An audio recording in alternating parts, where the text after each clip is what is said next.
The Nigerian Civil Aviation Authority has debunked allegations made by Senator Orji Uzor Kalu, who claimed that some pilots in Nigeria smoke Indian hemp and get high before flying, attributing many runway overrun incidents to drug use and poor regulatory oversight leadership.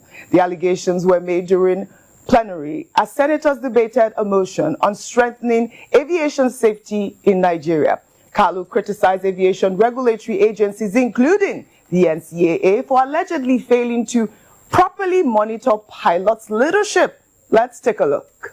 Some of the pilots are not prepared. Some of them use Indian hemp. Yes, it's true. Some of them smoke Indian hemp, and some of them are not properly audited by the authorities. I am telling you what I know, because the NCA and NEMA and other authorities are not looking after these pilots and checking them on drugs. On the spot assessment, they are not doing it because it is dangerous. And you see them walking into the airplane, nobody checked their blood pressure, nobody checked anything, nothing, and their drug level. Not that aircraft, most of them 737-500 have an automatic landing gear system. It doesn't need the pilot to land the plane.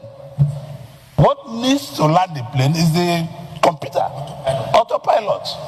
But because some of them are high, they are not going to do this thing. Because any aircraft that is of new generation don't need the pilot to fly. Landing and takeoff is purely automatic. All right. I believe this senator had an airline at one time. I believe, I forget what it was called, Surka or something like that. But you know, the NCAA has described the senator's claims as baseless and misleading, defending the professionalism of Nigerian pilots and the robustness of its oversight system.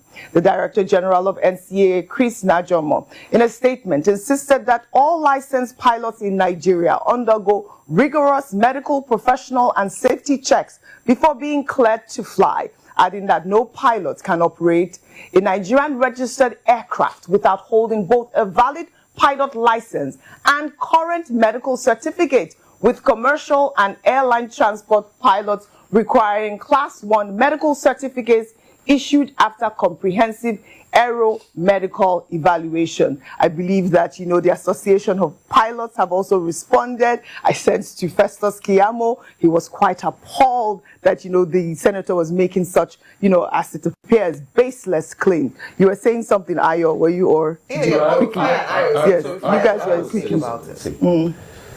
Yes, the senator didn't say it well. He made a fallacy of hasty generalization.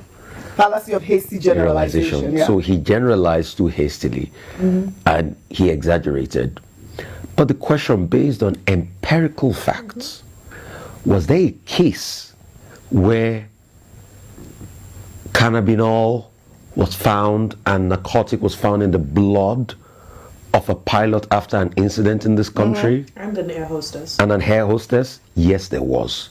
An isolated incident. No, yes. No. One isolated incident. One isolated incident, too many. But you now ask, how because does the ecosystem allow that incident to happen in the first place? Yeah. One too many.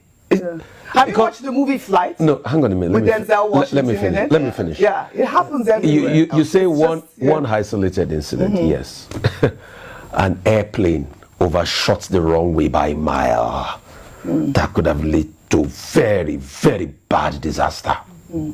What we should do is attack that. That should never even have happened in the first place. Right. And the fact that after a test by Accidents and Investigation Bureau, they found that happened. So did it happen? Yes. But is the senator right by now making this fallacy and hasty generalization and using one paint to one towel to brush everybody in the industry? He's wrong on that. But we cannot deny the fact that it happened.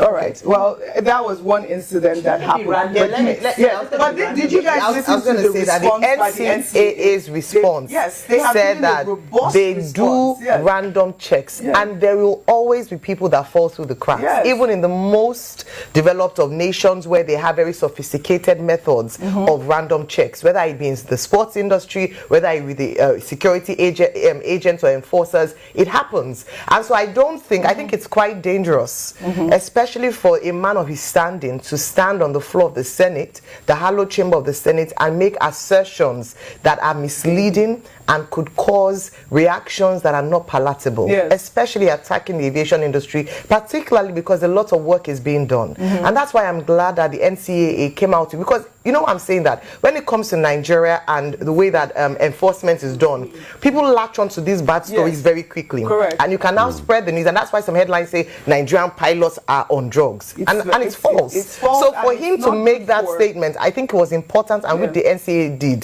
that not all pilots are high. In fact, that was one pilot that was found, and it happens. And the reason for random checks or checks like this is to prevent.